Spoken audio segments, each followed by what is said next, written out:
So you might have seen me use two spanners to open that rear control arm bolt. The reason why I used two spanners was to get extra leverage to actually be able to open the bolt, because it was quite tight and I couldn't fit a pipe or anything similar over this because all my pipes were too long and it was touching the fender. So it's the two spanner trick, and I'll show you how that works. What you do is, with this spanner, say the bolt is here and you want to open it but you're not getting enough leverage, what you'll do is you'll take this additional spanner, which is normally one size bigger than this. So this is a 19, you can use a 20, 21 or even a 22 like I've got here.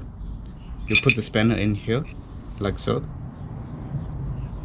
and you lock it there. See how it's locked there? And all you do is use this as your additional lever and you just pull up. So if the nut is here, you've got that much more leverage. And if you want to tighten it, just do the opposite. Put the spanner in here and then all of a sudden you've got a nice little lever and you can tighten it without struggling.